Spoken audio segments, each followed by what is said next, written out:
Welcome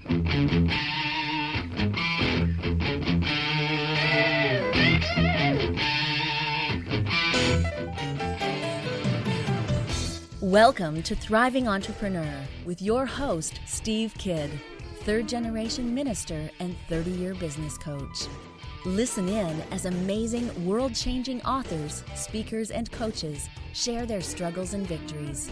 And hear from best-selling authors' insight into how you too can live your life as a thriving entrepreneur.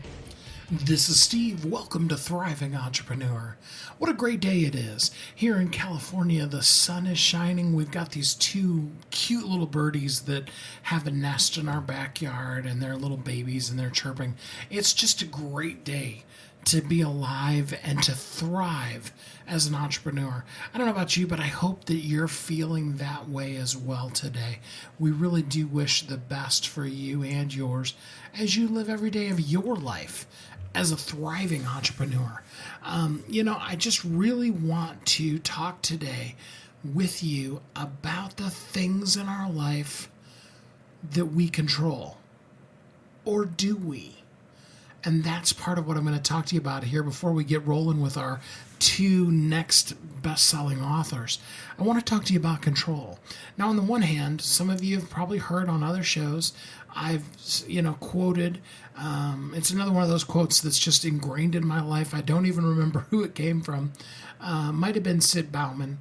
And the phrase goes something like this: control what you can and don't worry about what you can't control. And it's very empowering because too often we are so focused on taking care of things that we have no control over that we miss the things that we can take care of. So for example, you have no control whether it's going to be rainy or sunny, but you can eat right regardless. You have no ability to control the traffic. Somebody that was driving ahead of you got in an accident and the whole entire freeway is slowed down. You don't have any control over that at all. But you do have control over having checked the map before you go and possibly choosing or changing routes as you're going. You have the control over listening to an audiobook or a podcast or some really great music that will encourage and inspire you and turn what for a lot of people is just the destroyer of their whole day into something good. And so that's what the phrase is meant to express. Control what you can. Don't worry about what you can't control. But the flip side to that is that control is an illusion. In the end, what do we really have control over? There are so many things that we try to control. And we do have choice, don't get me wrong. I just articulated it a minute ago. We can choose when we want to stop eating at a particular meal. We can choose how we want to react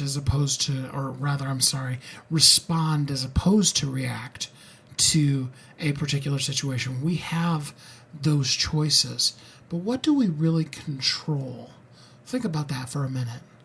A lot of people, especially in my parents' generation, the concept was you go to school, you get an education, you get a good job, and you go to work for the rest of your life for a good company.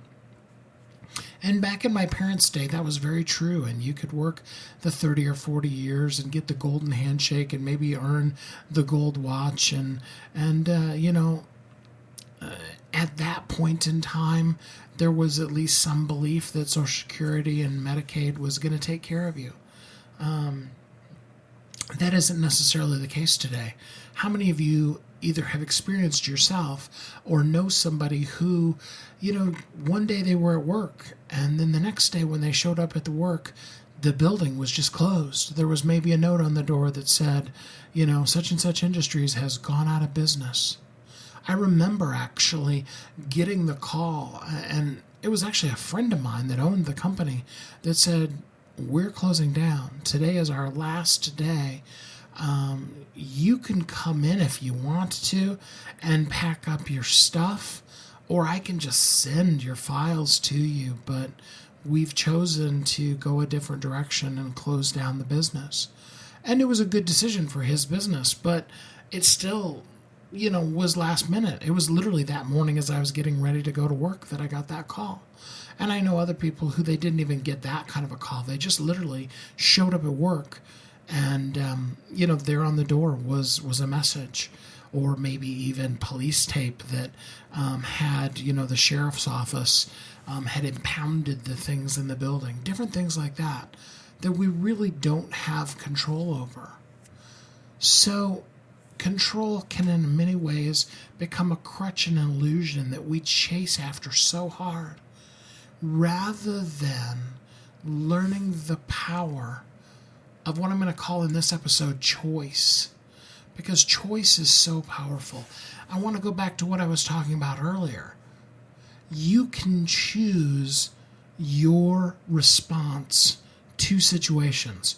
You may not, in fact, you do not have any control over the other people in that situation or the other things that happened. If somebody's driving recklessly, if an accident happens, a tire blows out, any of those things, nothing you do is going to be able to control that. But you can control your response. And I really encourage you to think for a minute about that. Are you going to respond or are you going to react? To respond is to take a minute and think and then decide what you want to do, whereas react is to just simply go with whatever emotion comes to you first and act that way and just go for it, because after all, that's how I feel, so I have the right to do it. And you absolutely do. But does that serve you? Does it serve your life? Does it serve your business path? And I really encourage you to think of that. In our lives, there are situations. There are both the situations that we have no control over, things that happen to us, whether it be in childhood or adulthood, that other people do to us that are just wrong. There's never going to be any argument for them other than that they're wrong, but they happen nonetheless. And we don't have the control over that. But the person that we can control, if you want to say, is that choice that we have to choose. How do we want to respond in this situation? How do we want to take these things and go from here? I love how Lisa Nichols says it. She says, you can choose to live in your story, or you can choose to live on your story. And I think that's an encouragement for all of us, is can we find a way from the situations in our life to move on to something bigger, something better, something greater? It may be, it will be different from what would have been had that situation not happened, but it can be just as good. Now, there are other things in life that absolutely we were the perpetrators of the situation that comes in our life. We know we made that decision. And we know often while we're doing it, let's be honest, but for sure afterwards, we know that it was the wrong decision. But that is made. That's the past. And if you think about driving a car, if you were staring intently in the rearview mirror of your car and not watching forward where you're driving, you'd crash into things. You wouldn't get very far, and you'd constantly be crashing in life. And a lot of us find ourselves living our lives that way because we're so focused on what's behind us that we forget to focus on what's ahead. The past can be something that we can learn and grow and become thriving entrepreneurs from, but it cannot become that thing that we allow ourselves to focus on. Because remember, whatever you focus on is what's going to grow. Whatever you put your energy, your effort, your attention, your time into, that's the things that are going to increase in your life. So I encourage you today, as you're listening to these stories, these best-selling authors tell their stories, look for the ways that you can control what you can and begin to not worry about what you can't control. To make those choices, use that powerful power of choice to choose how you can live as a thriving entrepreneur. Don't go away. We'll be right back with our best-selling authors. You've heard Kathy and I talk about it. You've seen the workshops. You have watched as others of your friends have become a best-selling author. And now it's your turn. Let me ask you this. What would being a best-selling author do for your business? Over 80% of people surveyed said that they want to write a book, which means that if you're listening, you probably are one of those people. Now is your time because you have a message that needs to be shared. That message is not for you. It's not for your ego. It is because it serves other people. Kathy and I are here to help you share your unique brilliance with the world. All you need to do is go to WeHelpYouThrive.com, check us out, and find out how you can be a best-selling author today. Welcome back to Thriving Entrepreneur.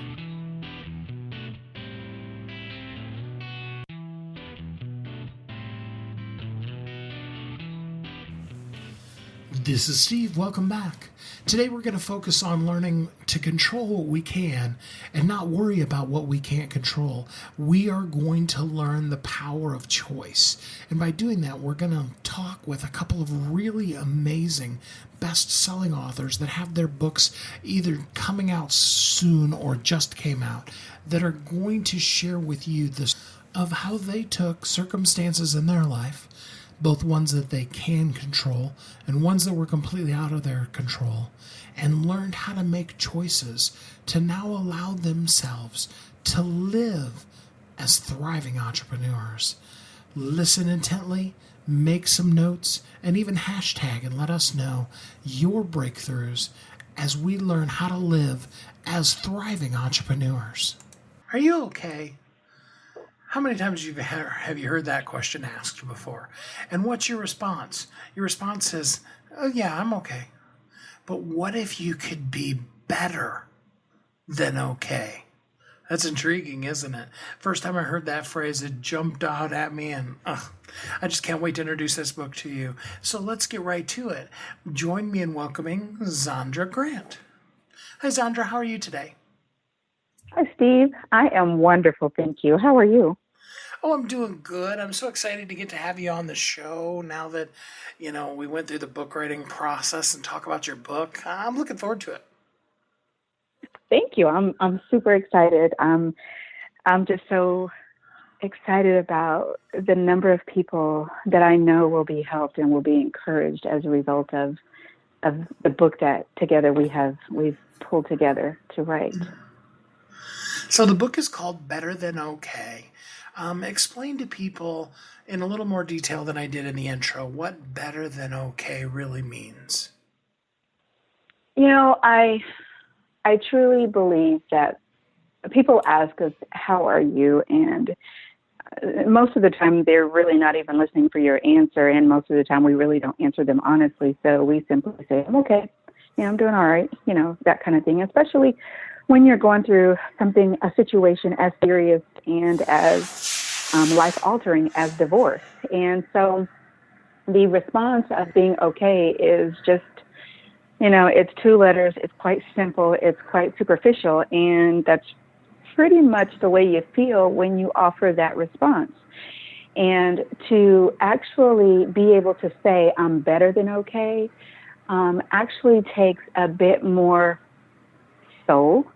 It takes a bit more thought. It means actually owning where you are, who you are, and how you are.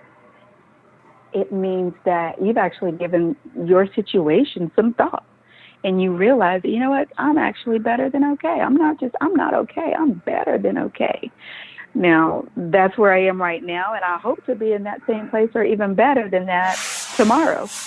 So being better than okay is really about owning where you are, owning where you've been, and realizing that you're not there anymore. You're better than that. And so that's how I would explain what it means to be better than okay. And you have some experience with this because you went through it personally in your own life. Tell everybody just, like kind of the highlight of your story. Sure. I was married for 11 years, got married before graduating college, had already experienced what I would consider some real lows. Being a daddy's girl and losing my dad when I was 15 was a very significant loss to me. And then losing my little brother several years after that, I felt like some pretty significant losses. And then, being on the high of being the first one to go to college and graduate and get married and then have a baby, and you feel like you're living this life that is the life that you wanted to live. And then things start happening and your life becomes unrecognizable. And it's like, what just happened to me? How did I get here? So, things started to happen in our marriage, and it became fairly obvious and then increasingly obvious that I would be headed towards divorce. And I was never really one who believed in divorce. I was one of those that felt like, yeah, it happens, and it happens to those people, not me, and then it was actually me, and it was difficult to accept. Even more difficult to accept was the role that I played in it, a role that I did not want to own anytime soon, because that was even more painful. And so, I'm sorry, ask me your question again. I got out on a tangent. Oh, no, that was good. So you went through the divorce, and now Yes. you're on the other side of that. And tell us, I remember, because when we were doing the interview, one of the things I remember from the very first you said was you're like, can I say I'm happily divorced? Is that okay to say in a book? Right. Right. Well, it was when you realize that you're headed towards divorce, most of the time, you don't just wake up and think, oh, I'm getting divorced. It happens over a period of time, right? And you gradually get to that state and to that decision. And when it felt like it just kind of felt like I was suffocating. I've never suffocated, but I got to think that that's what it would feel like. It feels like you just can barely breathe. You don't know. You're unsteady. You don't have a lot of certainty about many things in your life. Everything is in the air. Everything is questionable. I questioned, can I actually buy a home? Can I own a home? Can I maintain a home? Can I raise my sons? What am I going to do? I don't even understand. And then once the divorce was final, closed on the house, things started to feel a little bit more stable. I felt a little bit more secure in myself. I felt a lot more secure in my faith. And then I started to realize that, wow, this is the reinvention of me. And then it was like, oh, well, so I can't do this. My God and I, my Creator and I, we can do this. So the decisions are mine. Whether they are the right decisions or not, they're still mine, and I own them. And it's like you don't have to walk on eggshells because you're trying to please people or somebody, and you're free to just be happy. And it felt like, well, that's wrong to say you're happy that that's over, because my sons were a product of that, and yet I'm standing here saying I'm happily divorced. And really what happily divorced means that I went through divorce. I learned that process, that is just a process, and that it in no way defines me, my life, or my future life. And that it's quite natural for me to be happy. Why not be happy? And if anybody's going to make me happy, that's going to be me. And so that is how I would define happily divorced. Simply happily me, living my life full out, being very deliberate and very intentional and unapologetic for who I am, and the fact that I'm happy. That's how I would define it. I love that. And now, of course, you work with people in your divorce care program and helping them get through to a place where they too can say they're happily divorced. That's right. That's right. I went through a divorce care program that was 13 weeks, and it was a lot of work. And I would say towards the end, I heard an audible as clear as you and I are right now, talking as clear as I'm hearing you and you're hearing me. I heard it. This is what I have for you to do. And it was like, are you serious right now? Because I think I'd like something else to do. This is painful. This is people in pain. And I don't want to keep reliving my divorce every time I'm sitting in the midst of other people, trying to bear their pain and figure out their life. And what I learned was, what I was reminded of, is that we are comforted so that we may be a comfort to others.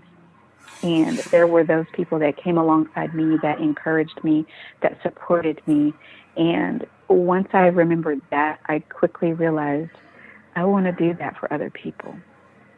People don't seem to know that they don't have to hurt alone through divorce. I'm not going to say they don't have to hurt. You don't just get there or arrive. You grow into it. I call it growing through your divorce. And so you just take a good look. It's like you're in a fishbowl and you're just looking around you. You're just going in a circle and you're looking around you and taking, making notes and making decisions on, yes, I like that. No, I don't like that. Since I don't like that, here's what I'd like to change about that. Here's why I'd like to change that. And here's how that's going to feel for me after I make that change. And then you go to the next thing. No, I don't like that. Okay, that's something I want to change. Here's why I want to change that. Here's what that change, here's how that'll feel for me. Here's what that'll look like. And then you go to the next thing. Yep, I like that. I like that. I like that. Until you feel, I really don't think it ever ends. It just keeps going because our whole goal is to continue to become better people. We evolve every day. We are evolving. We are creating experiences for ourselves. And it's all up to us. It's all up to us. I love that. And that's why the book is called Better Than Better Okay. Than Okay. I really do encourage you. Pick it up on Amazon by Zaundra Grant, Better Than Okay. Zaundra, thanks so much for spending some time with us on the show here today. Absolutely, Steve. Thank you so much for having me. I appreciate all the work we've done. I look forward to our next one. I want that for all of you. I want every single one of you that's listening to not just be okay, but to be better than okay. To be able to look around at your world, at your life, at your business and go, things are great. I really like this. I really enjoy the opportunities and the things that I'm doing in life. I really want to see you live that way. I hope that you can look around at the things that are okay in your life and begin to identify. Let's go back to the phrase that I talked about at the beginning of the show. Control what you can and don't worry about what you can't control. Give up on that illusion of control and begin to learn to see, where do I have choice and where are there things that I need to stop worrying over and just, again, choose how I want to be in this world as I am faced with the circumstances of life. I encourage you to think about that. Listen to the commercials as they're coming up and go out to Facebook and Twitter. Make some tweets, some Facebook posts, hashtag us Thriving Entrepreneur, and let us know what kind of things that you've found that you can control. But also let us know what kind of things you've discovered. You know what? I can't control that. And we'll be right back here on Thriving Entrepreneur. You've heard Kathy and I talk about it. You've seen the workshops. You have watched as others of your friends have become a best-selling author. And now it's your turn. Let me ask you this. What would being a best-selling author do for your business? Over 80% of people surveyed said that they want to write a book, which means that if you're listening, you probably are one of those people. Now is your time, because you have a message that needs to be shared. That message is not for you. It's not for your ego. It is because it serves other people. Kathy and I are here to help you share your unique brilliance with the world. All you need to do is go to WeHelpYouThrive.com, check us out, and find out how you can be a best-selling author today. Welcome back to Thriving Entrepreneur.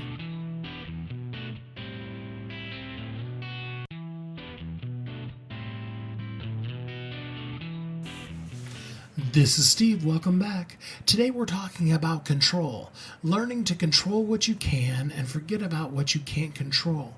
Understanding that control is really actually an illusion. What we do have in circumstances is choice. Can we learn how to respond instead of react? How to choose the life we want to live? How to, as I said before, I love Lisa's statement, how can we stand on our story instead of being stuck, mired in our story? Another good friend of mine, a minister, used to always say, do you want to allow this thing to be your tombstone or your stepping stone? Now, there are things in life that we don't have control over at all. We know it. The minute that it happens to us, we feel completely out of control. There are people, things, events that victimize us, that do things to us that are completely outside of anything that should be allowed. But I want you to not remain stuck any longer in that story. I want you to begin to see where you can choose right now, where you are, no matter what the circumstance might be, to begin to find and look for that choice so that you can empower yourself and begin to find a way to thrive. So pay close attention, and I really do hope that you find some nuggets of truth within this that'll help you begin to rise above what has been and really soar into a new, better, and greater life for yourself every day. Some of the nightmares that we have while we're sleeping are horrible and they stick with us. But what about those nightmares that we actually have to live through for real? Sometimes what we need is a workbook to help us learn how to overcome and survive in those kind of incidences. And so to help us with that, we have an amazing, one of our next new bestsellers called Nell's Nightmare, written by Hilda Nell Bournes, and she's going to talk to us about her survival workbook for the abused. Hi, Hilda. How are you today? I am great. How are you today, Steve? I'm doing good, thanks. So, tell us we want to make people read the book to hear all about what you went through, but tell us just a little touch of what you went through to make you know you needed this workbook as well as the rest of the people. Well, see, I went through quite a bit of trauma in my life, and in the midst of that trauma, I lost myself. That the traumas were different at different times, and it was significant traumas, things such as rape, abuse, domestic violence, things of that nature. And in that, I lost the dream that and my purpose, and just began to just survive. And in life, we don't want to just survive. We want at some point to live and not just make it mundane, just day to day. You know what I mean? I do, absolutely. So for people who, are feeling sympathetic but maybe haven't been through it, can you give the listeners an example of what's the difference between just surviving and really truly living? Surviving is mostly, a lot of people, we go through life just surviving by just living paycheck to paycheck. Or we're just doing those things that we know that we can keep the lights on or or just to feed the family, versus living where, as when we get up and we go to a job that we love to go to, things like instead of just eating rice and beans to survive, maybe a change up, maybe from rice and beans to chicken fillets or filet mignon, or just different things like that. It doesn't have to be expensive, but there is truly a difference in surviving and living, and we get caught up in that. When we're surviving, we just do what we have to do. But when we're living, and when we're living our purpose, and it doesn't mean money. A lot of people think that living your dream or just being successful means that you're having a whole lot of money. That's not realistic. Living is when you're living your purpose. We all have a purpose. And in our purpose, you find comfort, where you're happy to get up to go to work the next day. You can't wait I can't wait to get up and do the things that it is that I like to do and still get paid for it. Those things it's different than just getting up, going to work because I have to, versus getting up, going to work because I want to, and I'm excited to. Yeah, that makes a lot of sense. So what is probably the number one thing that you really look forward to in life now that at some point you felt like was just lost to you forever? Now that I've realized my purpose, I knew my purpose when I was a small kid, and this is what it's all about, Nell's nightmare. Throughout the nightmare, we all, maybe 3, 4, 5 years old, knew a purpose. We all decided, there was something that we liked to do. But in my life today, I've always knew that my purpose was to help people. I didn't know what it was called at an early age, but I got away from that. But now I truly, with writing the book and motivational speaking, I get an opportunity to truly help people through the traumas that I've experienced in life, through rape, through molestation, through domestic violence and child abuse. I get an opportunity to truly help them dream again. And that's what created Dream 360. In the book, based off of my life story, Dream 360 came alive. And with Dream 360, we truly help those people dream again, because somebody woke up and said, I want to be a drug addict when I grow up. Or I want to be a prostitute when I grow up. I want to be a drug dealer when I grow up. Something happened. We all knew at an early age that there was something that we really, truly like to do. And when things happen, and a lot of times we say when life happens, but when trauma happens, we begin to lose that purpose, and we just begin to survive, and we forget to live. And a lot of times we forget how to live, or we've never lived. All we ever knew was survival. And my purpose now, to get back to your question, my purpose now is just to help people. I started a company, and that company I've been doing it for 15 years, but then I knew that there was more. There was more, and I started getting back to my purpose. My purpose was to help people, and I really didn't know how to do that, but getting back and remembering what it was that I just loved doing, and in doing that, I began to be happy again. I began to live my purpose. And now I love to get up in the morning and do what it is that I do. I love getting up knowing that today I may get a chance to talk to somebody and help someone, or when someone asks me to come and speak to a group of ladies, or when I go to the jail, or I go to the AA meetings to talk with those ladies, to remind them that they have a purpose.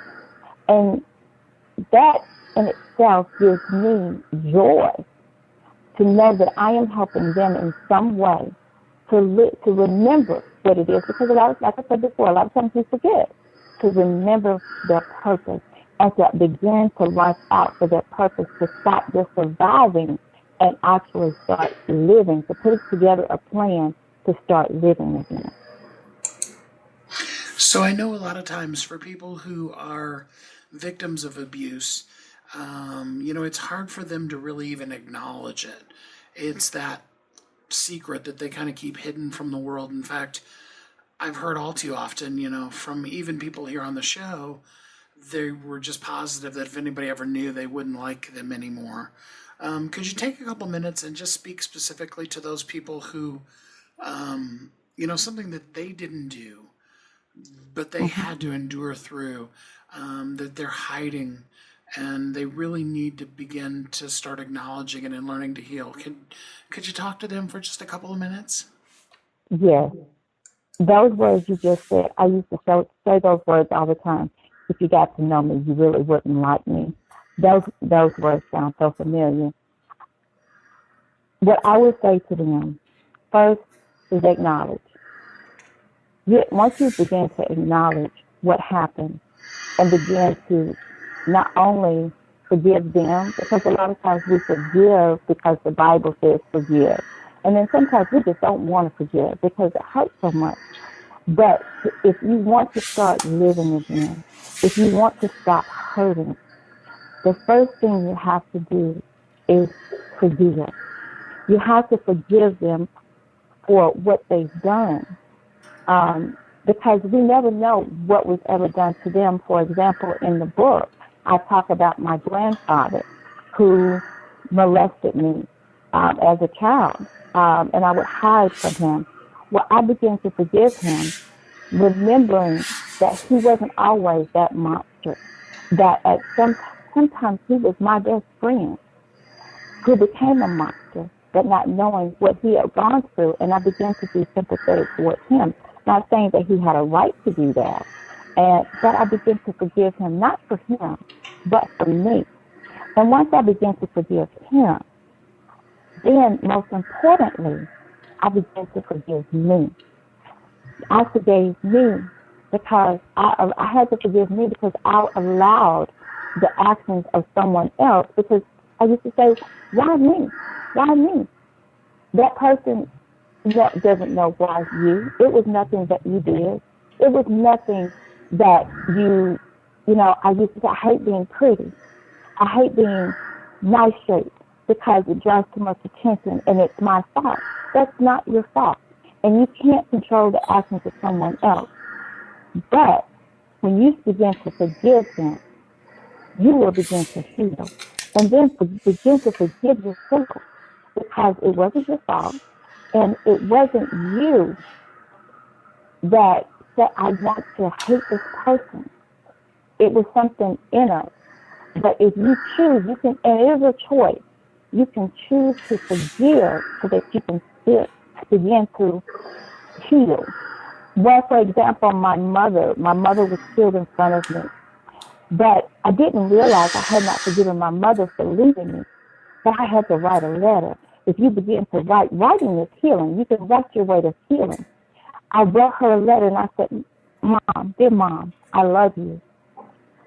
But I have to say, I forgive you for the Christmases that I missed to spending with you.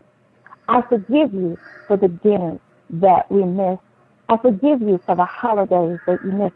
I forgive you for the birthdays that you missed. I forgive you for my children, your grandchildren, not getting a chance to have a grandmother that loved them so sincerely. I forgive you for leaving me, which is number one. I forgive you for leaving me. It wasn't her fault that she was killed, but I had to learn, I had to forgive her in order to forgive me so that I could heal. And it wasn't about her, it was all about me. So if you start writing, you start forgiving, and you start writing, the tears are going to come and they're going to flow. The tears, sometimes it may feel like those tears are not going to stop, but I promise you, the more you write, and those tears again, each time you write, you will find that you'll get less and less tears, less and less tears. And you may have to go through this process with every single person. But if it is something that you're longing, go through those steps. Go through that workbook. Read that book. Go through those steps. If you have to do it 7 times, do it as many times as you need to for your healing. You know, the third generation minister, Steve, popping out just a little bit, the Bible talks about forgiven 70 times 7. And it really is intended to be an example for helping us understand once we've gotten to the place where we are perfectly able to forgive that person, then we've reached a place where we've really forgiven them. And until then, it's a process. You may have to forgive that person for the same thing today that you had to forgive them for yesterday until you heal, and that's okay. Exactly. It no matter how many times it takes. Because sometimes I've said, I forgive, and then the next day I find that same thing haunting me again. But then I started writing again, and it doesn't matter. Just like you said, it doesn't matter how many times. And don't beat up on yourself because you haven't forgiven, but know that you're human. And that God did allow it to put that in the scriptures because he knows how we are and that we do need to forgive. And sometimes, just like you said, have to do it over and over again until it becomes just a part of our nature, a part of our individual nature, able to forgive, especially in trauma situations. And forgiveness doesn't mean that what the person did was right. Don't ever let anybody ever convince you of that. It's just time for you to get to be able to move on. I promise you that as you begin to share, you'll actually find connections with people who have been through the same thing, and all they really want to do is love you. That's true. That's very, very true.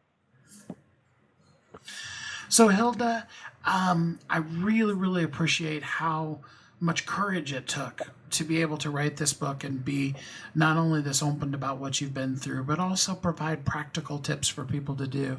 Thank you so much for your willingness to share the nightmare you went through. Thank you, Steve. And you're very, very welcome. I know that others have gone through some of the same things, and I encourage them to do the same things I've done. It did take a lot. Because it brought back a lot of memories, but it was also healing. And let me encourage those that have gone through some things, please, please, please, don't allow those things to take life away from you, and don't allow those things to allow you to make you stop living. Dreaming again is possible. I promise you it's possible, but you have to do the work, and you have to be persistent with it so that you can live again. It's not only for yourself, but for those around you. The book is called Nell's Nightmare, a survival workbook for the abused, written by Hilda Nell Bournes. Hilda, thanks so much for spending some time with us today. Thank you, Steve. Hilda, I really appreciate your courage and the ability that you've taken to take the nightmare that was your life and create a way not only for you to stand on your story, for you to control the things that you can control, but also for you to let go of those things that you have no control over and begin to teach and empower others how they too can stand above, rise above the nightmare that is their past and begin to look at a newer, greater, brighter future. Thank you so much for your story and for giving that all to all of us. We really appreciate it, and I really know that a lot of people that were listening got some secrets and some clues for themselves how they can begin to stand on their story as well. I really do hope that during this commercial break, some of you will tweet out hashtag Thriving Entrepreneur and let Hilda know the things that you heard from what she talked about and how much they've helped you and impacted your life. We'll be right back here on Thriving Entrepreneur. You've heard Kathy and I talk about it. You've seen the workshops. You have watched as others of your friends have become a best-selling author. And now it's your turn. Let me ask you this. What would being a best-selling author do for your business? Over 80% of people surveyed said that they want to write a book, which means that if you're listening, you probably are one of those people. Now is your time because you have a message that needs to be shared. That message is not for you. It's not for your ego. It is because it serves other people. Kathy and I are here to help you share your unique brilliance with the world. All you need to do is go to WeHelpYouThrive.com, check us out, and find out how you can be a best-selling author today. Welcome back to Thriving Entrepreneur.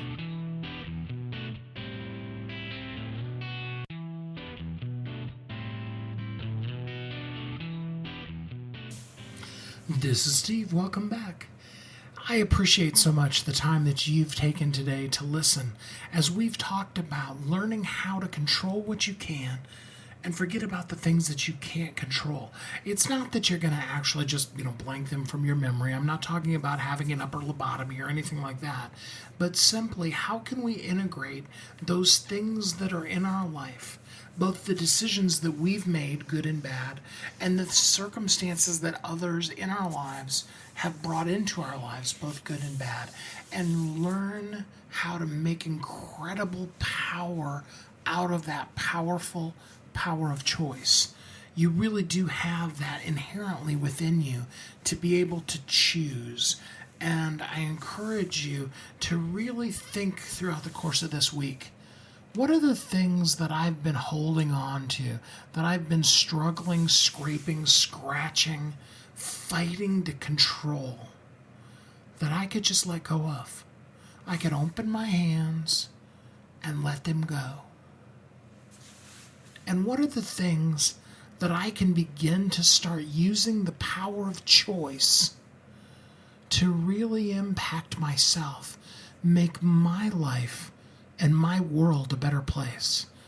As each of us lives as a thriving entrepreneur, as we become the best version of ourselves, we also then have the capability to be able to really, truly make the world a better place, just by simply being the best version of us that we can be. I really encourage all of you. You heard two amazing stories, people that have taken situations that were not pleasant in their life, difficult transitions, and they now are thriving in their life. And they're living as thriving entrepreneurs because they made that powerful choice to begin to take that ick, that stuff that we want to hide.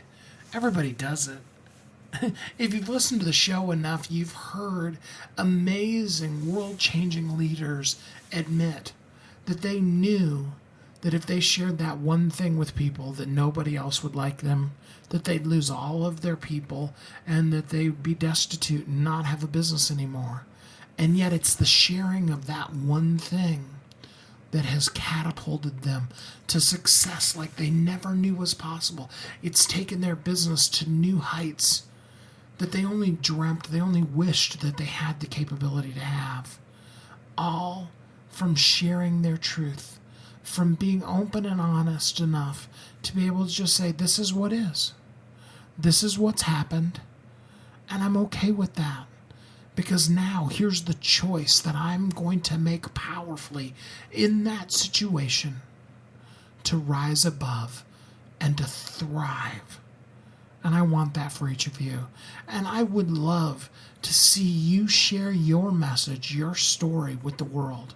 It's such a blessing for Kathy and I to be able to share your stories out in the world. We love our bestsellers. That's why we created bestsellersguild.com. It's a free Facebook group.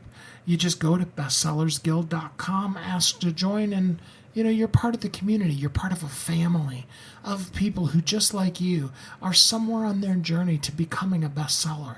Maybe they have a book that they wanted to write. Maybe they have written a book, but it's not a bestseller.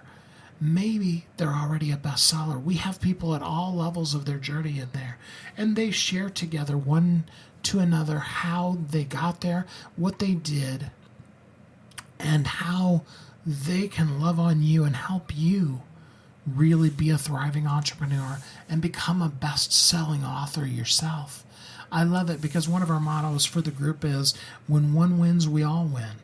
And so when it comes a launch day for a particular person, we love to support each other, to help one another, to lift each other up, and see just how powerfully, amazingly we can help each other soar when we work together. So come join us at bestsellersguild.com.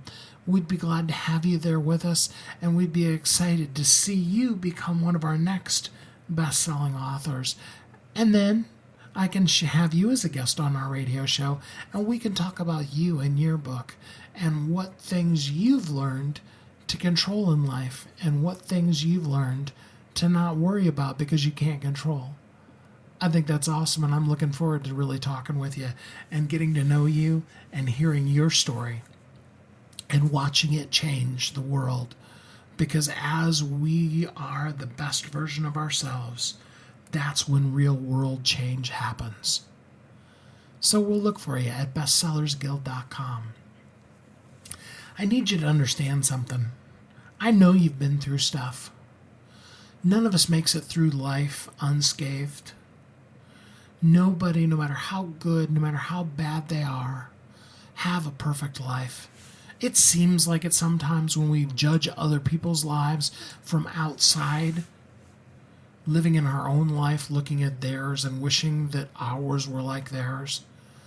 But if we get to know them, what we find is that all of us have our things that we deal with as human beings. And I understand that. I know you've been through some stuff. But now I encourage you, now is the time to rise. Now is the time to soar. You see, here's what I know more than anything else, and that's that you are uniquely brilliant. Truly, there is nobody else on this planet that is like you, that has your message, that can share your gifts with the world. Pick anybody you want to pick. Oprah, Lisa Nichols, Tony Robbins, T.D. Jakes, Martin Luther King, Sister Teresa. Nobody can be you. You are uniquely brilliant. You were created for a purpose. There's nobody out there that's just, the person who was created to make sure that the carbon dioxide and oxygen levels in the atmosphere stay the same. No, you were created for a very specific purpose, to fulfill a place in the world, and there is nothing that can keep you from that. As T.D. Jakes says, God was so interested in having you come into existence that he did whatever it took. He did what was necessary for you to come into existence, to have two people come together and make sure that you were. Like I said, you're uniquely brilliant. You were created for a purpose. And here's why. Because the world needs you. Nobody else can fill your place, and we don't want anybody else to. Because Kathy and I are here to help you learn how to thrive in life and business, to live as a thriving entrepreneur, so that you can live every day of your life in that place where things aren't perfect, but you're thriving as an entrepreneur. I hope you have a great week. We look forward to talking to you again next time here on Thriving Entrepreneur. Thanks for listening to Thriving Entrepreneur today. If you want to get your question answered, send an email to questions@wehelpyouthrive.com. We look forward to you joining us again next time.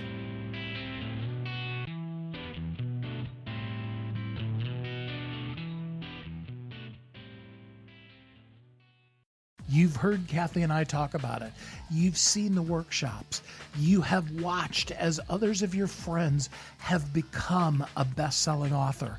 And now it's your turn. Let me ask you this. What would being a best-selling author do for your business? Over 80% of people surveyed said that they want to write a book, which means that if you're listening, you probably are one of those people.